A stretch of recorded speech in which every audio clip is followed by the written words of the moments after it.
commenced. Hello. Hey, hi, Ash. You all right, mate? Yes. Sorry, she was just pissing me off then with the program. It wasn't. It commenced. It had started. It's an American voice on Zoom, isn't it? We use Zoom. I'm going to say that a few times, Zoom, because I'm going to hope that they give me a discount on what I pay for Zoom. And I know we just do a 2 here, but if ever we get a guest, and we haven't had a guest for a while, actually, so we need to work on that. But whenever we have a guest, you can only use Zoom for like 40 minutes with 3 people. So I pay the subscription and try and use it as much as possible. But it is Zoom that we use and Zoom that we do these recordings with. And it starts off with this lovely American woman going recording in progress. Yeah. Do you want to mention Fat Larry's band as well? If we're trying to squeeze the word Zoom into, Zoom. And Temptations, actually, they did a Zoom track on Zoom as well. So just Zoom. And actually, you've written a new book, haven't you? You got a new book that's just come out. Oh no, yes. Coming out, isn't it? No, it's out. It's out. Oh, I thought you were releasing it on Valentine's Day. No, it was going to be on the 31st, and then it dropped a couple of days ago. So K's out, yeah. K is out. Zoom, yeah. Zoom, yes, because the Temptations track that I refer to is about being taken away by a flying saucer. So you should look that track up. Yeah, I should. Yeah, because it would be perfect for you to start sharing about the place on YouTube or something like that. What's that? Temptations? The Temptations, yeah. Zoom. Temptations, Zoom. The not so well known album, actually, when they went all a bit like 70s funk. It's a really good track. That's just expanded my entire musical knowledge 200%. You now have something other than the Cheeky Girls. Yeah, and Buffy the Musical, yeah. Buffy, oh, don't. No, I was listening to that yesterday. It's gorgeous, yeah. It's got so many clever parts in it. Yeah, I'm sure it has. I'm sure it has. Yeah. Right. Anyways. Meta levels that you get within that, and yeah. Meta levels. You want meta? Listen to the Goon Show. I've been listening to the Goons for the last 5 weeks, and Spike Milligan, genius, absolute genius. And in 1953 and 54, he was writing meta into the Goon Show. That one of the episodes had 2 writers competing with each other over the characters that were in the radio show. And you just heard the typewriter going, and then they'd suddenly have, somebody's just given me an empty gun, stuff like that. Yeah, but I worry that, I'm glad we're actually reading something today that's come from the 21st century, because I've been listening to Buffy the Musical from 20 years ago. You've been listening to The Goon Show from 70 years ago.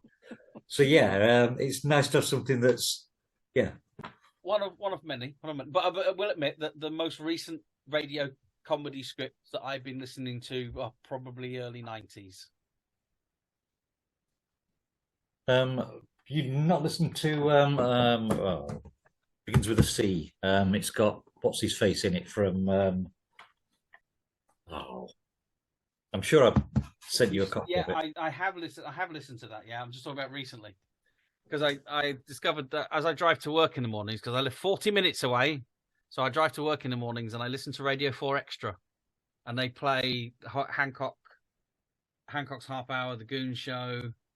Trying to remember what the other ones. There's Brothers-in-Law on there, and Little Blighty, which is really funny, really funny stuff.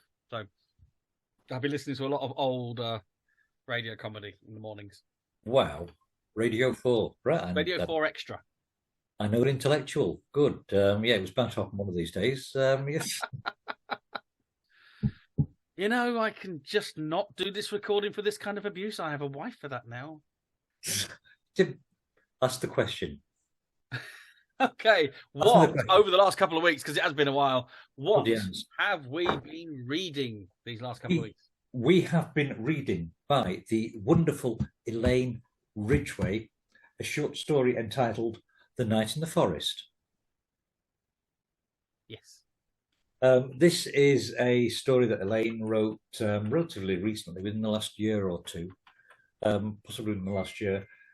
It's set in foreign, Yes, I will stay with that. It's set in Forest. You've got two British businessmen, Walker and Bellamy, who are planning to exploit the I was going to say countryside, but that's not the right word. Who are planning to exploit the environment. They get invited to a local ritual dance as a way of celebrating what they're going to be putting into the environment. And as an upshot to the story, they end up being punished for the way that they were going to destroy the environment. Is that roughly what the same one that you read?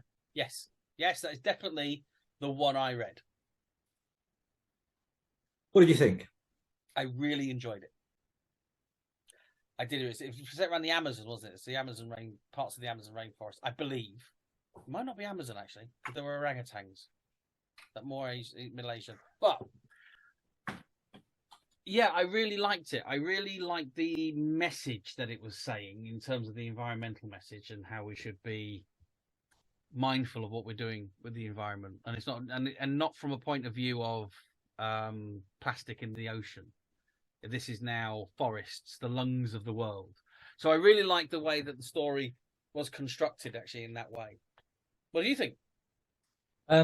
I get what you're saying there, and that's one of the things that I liked. The thing when we get environmental messages pushed down our throat nowadays, which I do think we get an awful lot of them pushed down our throat, and we get told that we shouldn't be disposing of carrier bags in the sea, and we shouldn't be putting, those plastic things around the beer cans. They shouldn't be going in the sea. I don't. I live about 100 yards away from the sea. I could actually chuck them out my window and they'd end up in the sea.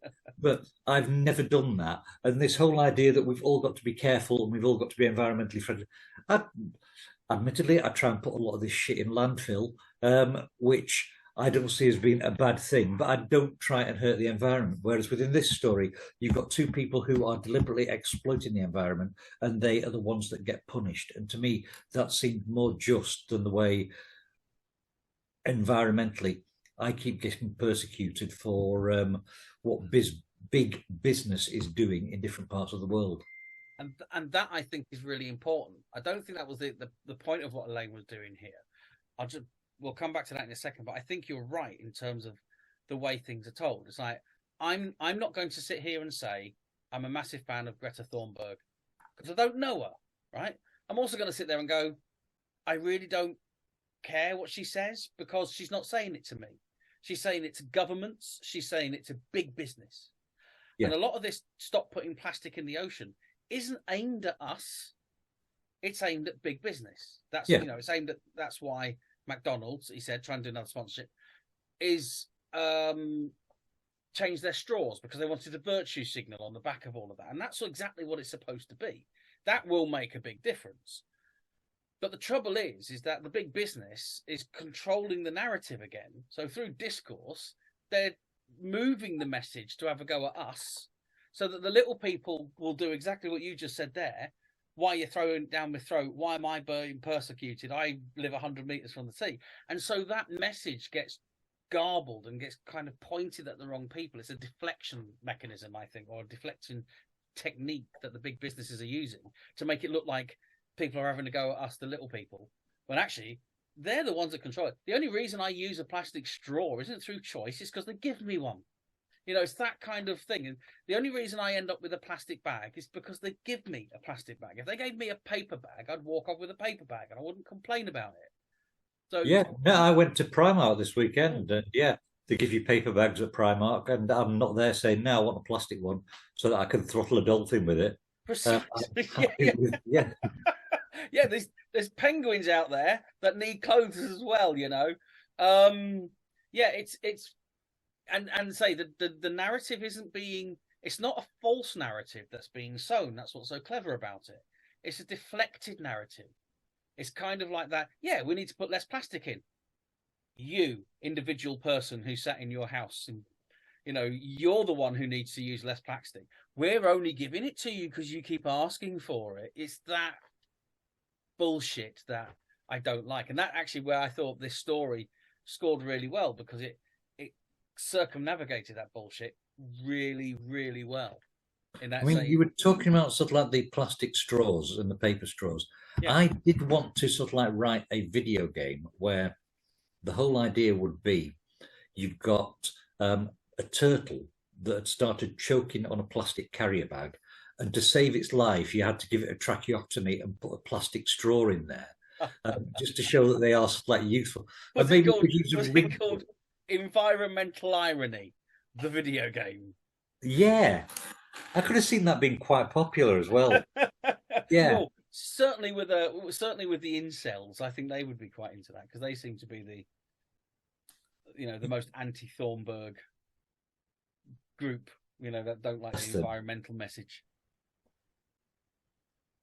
They don't like lots of things, really, do they? No, I genuinely think they think that the green message, the whole environmental message, is purely created to stop them getting laid. Yeah, whereas really the thing that stops incels from getting laid is their personalities and their appearance. Yeah, Yeah, yeah, and smell probably. yeah, yeah.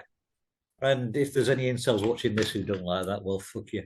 Yeah, if there's any incels watching this, you smell Yeah, and you're stupid. Okay, yeah. there you go. I'll make myself a target. Come at me, bro.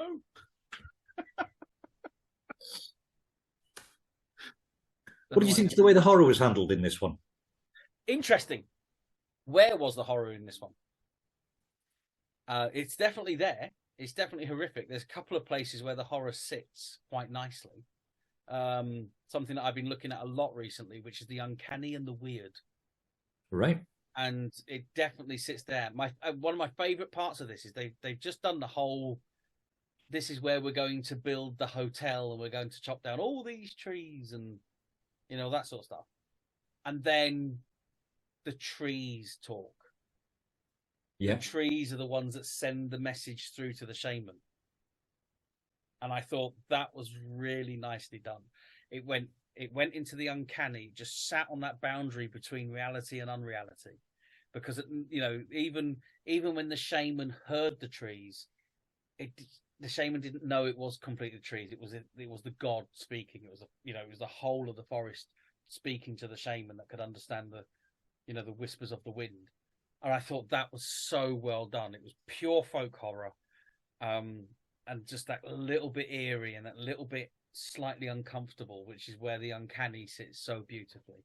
So it was really, really nicely set up. Do you think that trees, do you think it would be right to respect trees as though they are gods, since as trees do actually provide life and give us oxygen? Slightly more than most gods do, if we're being honest. Yeah, I think the interesting thing about old religion and effectively old sciences is there were ways of explaining. So when people used to worship the lands, it's because the land used to give them something. They were saying thank you to either Gaia or I think Isis was one of them as well. So that it's the Mother Earth, and it was always referred to in the matriarchal sense because it gave life, it gave fruits, and it gave foods, and they understood that the forests were important and that there was this whole thing. And it's only in the Industrial Revolution that we seem to have disconnected from that so much, because we suddenly realized that we could make things that nature used to do without realizing that by taking part of it away, that it wasn't the complete cycle until now, when we're starting to understand that. But the beast has got too big to be able to sort of like rein back at the moment, which is the big business ideas. But yeah, I think it's whether the whole thing about God, isn't it, and about worship. You worship. The idea of worshiping a god is because it gives you life and it protects you. So that understanding of worship, but whether or not you should go out and kill things in order to to make it grow better, now that's a different matter. That's when it comes into understanding. But yeah, we should have. If you take the word worship and change it to the word respect, yeah, we should totally be worshipping nature. I like the fact that you've mentioned sacrifice there. But sacrifice to the gods is something that we think, oh, that's to do with unsophisticated and almost backward religious practices. But for plants to grow, we do need that whole, and I hate to go into Lion King lyrics, but we need that cycle of life, don't we? We need things that are sort of like Yes. on there rotting, decomposing, and sort of like enriching the soil so that the soil can grow and produce things to feed the living. Yeah, and that doesn't require fresh kill to do that. It's one of those um yeah, it's one of those sort of like interesting things, isn't it? Where along the lines of the Industrial Revolution, there has also been a difference in the way that we bury people and we've started cremating people a lot more. I mean, there's a lot of religions around the world that use cremation. A lot of the ones across India and Pakistan use cremations, and take the ashes. But even then, it's the ashes going back to the earth. We need to be scattering them. It's putting things in boxes and then storing them underground so that they can't be got at by nature. That's when all that starts to sort of like go a bit funny. I'm all for the tree pods. Have you seen the tree pod Yes. burials? Yeah. And that's absolutely right. Yeah, there is this cycle of life. There is the circle of no, I won't do it. There is a circle of life that goes on that requires, for birth, there requires death, and that's just life. It's just how life exists. That's why the population goes up, because the birth rate is higher than the death rate. There's that kind of strange argument that we save people. Medicine has made people live longer than they really should in that cycle, but I'm not going down that one. But the places, as long as it's disposing of the bodies in that way, was So, God, that scared the shit out of me then. Sorry. that'll be Ah, the incels phoning. um, so where does this story fit in with that then? Because we've got the idea that these people are being punished for their crimes against nature and are feeding into life, but their crimes against nature would have been sort of like, right, call me an ignorant fucker if you like. You won't be the first one today, but what's wrong with palm oil? There's nothing wrong with palm oil. There is much wrong with the palm oil industry. Right? So it's like anything.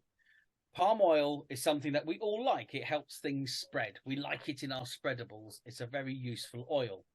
The problem with palm oil is that in low earning countries, and I'm not blaming the indigenous populations of those countries either, because everyone's got to make a living.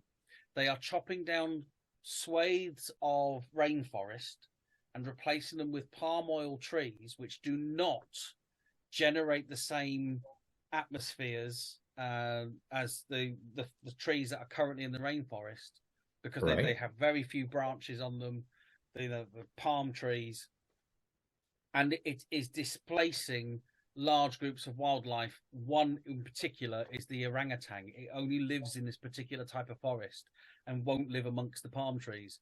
So the more we cut away and replace with palm trees, the less effective that area is for the environment in terms of the breathing, and also the displacement of orangutans, which is forcing them into being endangered and possibly even moving towards extinction. Right. Now, hear me out on this. All right. This, I mean, I've got nothing against orangutans. One of my favorite films was Every Which Way But Loose. Um, Yes, brilliant. Brilliant film. But do they contribute much to society? Yes, you can argue that in terms of the greater Earth, not just what we consider society, it's that expansion of the mind of what society is. If you take society as a global idea, then Right? yes, the orangutans themselves look after the forest. They pretty much manage the forests in those areas. Now, granted, they haven't evolved as much as the Americans have, so they don't have as many guns to be able to fight back. But this is but this is the problem. If you left the forest with the orangutans in, they wouldn't overpopulate. They wouldn't suddenly become Planet of the Apes coming out of there. But they do use tools. They are problem solvers, and they do harvest. So They were naturally the managers of the forest in order to keep the forests in a particular way. It's that whole kind of ecosystem. So take away the orangutans and the forest would then get out of control. Take away the forest and the orangutans won't live and therefore go extinct. Right. So far this evening, we've offended incels, Yes. animal lovers, Americans. Um, And all for a story that's actually quite good, really, in the way that it puts all yeah. these messages across. Are we able to pin this all on Elaine and sort of like say that it's because of her that the story that we've said all these offensive things? Well, we did. To be perfectly honest with you, we opened the show pretty much offending all the incels, and they have a tendency to blame the women. So Yeah, who are we to argue with such intellects? yeah, exactly. Yeah, I'm just flicking through the story now, just to see if there's anything that I'd actually missed whilst we were reading through it. It's a nice, clean read, actually. It is, really... and I love the sentence structure. It reminds me very much of a tribal story. It really does come across in that oral tradition. Yeah. And say, I'll go through it. The opening bit, the whole thing does read very nicely like a Tales from the Unexpected or a Twilight Zone. Yeah. It comes across in that way. You know, right from the very beginning what is going to happen to these two guys. It is signaled right as soon as those trees start talking to each other. It's absolute what is going to happen to them. Yeah. And so when you're reading them going, oh, it must be because we're important, really showing the arrogance of the Western world at that point. You know what's going to happen. And all you're doing is sitting there waiting. You're just waiting for the gore to happen, aren't you? You're waiting for that sacrificial explosion of violence that is just waiting there. Behind every sentence is that savagery waiting to come for the sacrifice, for the offering. But what I really like is the fact that the forest asks for them effectively. This isn't a random pick. This isn't, oh, give us your first daughter or some sort of thing like that. This is two men being sacrificed. And that subverts this genre dramatically, I think. Yeah, I fully agree. How can people get to hear this story? Have you done a recording of it yet? I will be doing a recording. I've just been, the last 2 weeks have been a bit crazy. Yes. So I've got everything sorted now. So I should be in the next week or so. So it will be going up. I will be doing a recording for this. What we said to Elaine was, because we've been allowed to read this and we've been allowed to discuss it, that we've got first publication on the audio on this one. I will say, if anybody tunes into this, if Elaine decides to send this out to anyone who's considering publishing this in a magazine, do. It's a very, very, very good story. As you said, yeah, the construction of it, the way it's written is really easy to read, and it does come across in that kind of oral tradition. It feels like it is the tribes that are telling the story of these two guys. But then the perception shift is actually from the point of those two guys. So it's a really interesting narrator. It feels very local to the area for the narration without it being parodied or caricatured in any way. Yeah. Yeah. Really, really liked it though. And yeah, we should read more contemporary ones, I think. Yeah, I mean, you know what? I think we should start offering it out in terms of, if you've got a story for us to read, then we, with that understanding that we basically take on first publishing rights for an audio copy of it. We're not taking any money on it at all. Yeah. And at some point we might put together an anthology, because a lot of these stories that we've been doing are in the public domain. So we'll just sort of like work it on that way. And as long as people understand that that's how it is. So if they want to then send it in somewhere, and they've got to know that if they send it in and the competition or the publication wants first publishing rights, they have to declare that we've done this. Yeah. It doesn't mean it will be excluded from it. I've proved that recently with a couple of things. If you ask the question, I did it with a play recently. As you know, I've written a play. Yeah. The middle section of it's an adaptation, and open submissions and competitions don't like adaptations. But instead of just putting it down, I wrote to the people involved And I asked them directly, and I explained what my adaptation did, and they agreed that it didn't fall foul of that rule because of the way that I'd done it, and they've allowed it to be submitted. So just because you've given up a little bit of first publication rights doesn't mean that they won't if you ask the question. If you explain where it's been published and what it was being published for, they might come and watch this. If we like it and give it a positive feedback on that one, that might actually help tip the balance. Who knows? So always be upfront with them. But yes, send us the stuff. You know, if you got something, put a link down, or give us link us some way to do it. I think you can email from YouTube. I will get the emails. If somebody sends a message through YouTube, I will get it. You can send private messages, I think. And then just send us some stuff, and we'll actually do some more contemporary stuff. Actually, I think we need to do another one. Have you got one picked for an old one? Yeah, I have actually. Right. We've got that one picked for an old. I've had a suggestion from Danny, right, who's a member of the Blackpool Horror Society, and then I'm going to ask Danny to send us one in. I think we should investigate a Danny. I think. Brilliant. Yes. Yeah, because she's a really good writer, and she really could do with us tearing it to pieces. But honestly, with that other one, I know the discussion went off on different tangents. It was a really weird one to talk about, because this is more of a review than what we normally do, because normally we're kind of trying to go for the creative process. And I know Elaine, and I know she got really into the environmental stuff, and she's been to Peru. She's been in these environments. So there is an authority behind what she's writing, which is really, really interesting to read as well. So Absolutely. We'll keep you informed of what's going on. She's supposed to be publishing an anthology of her work. Or not an anthology. I misused the word there. A collection of her work. Go on, ask me the question. Go on. What are we reading next week? Go on. Right. Question back to you. Yes. What's been one of the best stories that we've read so far? Oh my God. One where if somebody sort of like said, well, what sort of stories do you read? You would sort of like pick that story as a title. Pigeons from Hell. That wasn't what I thought you were going to say. Well, the eyes have it was quite interesting.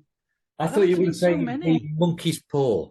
The Monkey's Paw, of course. The Monkey's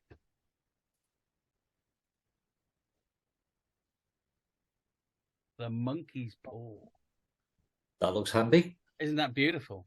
It's gorgeous, yes. That was printed by a company called the Print Dungeon in St. Anne's. So look them up online as well. They're not sponsoring me, but she's fantastic. She's absolutely amazing, and she printed that for me so I could do my performance. So it's a life-size Monkey's Paw, 3D print. So Monkey's Paw, which was written by W. Jacobs. Yes, and that's all that we've ever read by him. This is true, and he's actually got quite a collection, hasn't he? The Toll House. Yes. The Toll House by W. Jacobs, yes. Yes. Oh, I'm looking forward to reading that again. I have read that. Yes. But yeah, I thought it would be nice to dip back into him, because he's treated almost as though he's a one-hit wonder. Just because, Monkey's Paw eclipses everything else that he's done. Yes. I can't remember whether I've read this one or not. I'm thinking maybe not. So yeah, I'm really kind of excited about this. I definitely have read this before, but it's in that period of time, a long, long time ago, much longer than I care to remember half the time. But I do remember reading this story. It was in one of my anthologies that I was when I was a youngster. So yeah, if we do this one for next week, and then we'll be seeing Danny. We're going to do Danny's suggestion. Danny has suggested one to us. Right. If I can remember what it's called, he said, looking sideways at his phone. No, we'll leave that for now, because we'll do that as proper. We'll do it proper. But so Danny's got a suggestion for us, which is one I don't think I've read before. So that's looking quite interesting. So we've got a few coming up, which is really good. And like I say, if you can comment, I know our last one has been viewed quite nice. It's been shared around the place, which is quite nice. And we'll keep this going as well. We'll just keep it going. Just enjoy it too much. Yeah, because we just enjoy talking shite. Yes. Yeah, it's fantastic. Yeah. So that's brilliant. So the Tall House by Jay Tall Johnson. House. Yep. Brilliant. Well, that just let me say thank you very much, Ash. I've really enjoyed this tonight. Thank you, mate. Yes, that's been belting. Yeah, and thank you, Elaine, for trusting us. Yes, and thank you so much, Elaine. I'll even do this in some sort of attempt to look Buddhist. Yeah, thank you so much, Elaine. It's really lovely to read it. Yeah. Yes, yeah, it was. Brilliant. Okay, then let's go. Bye.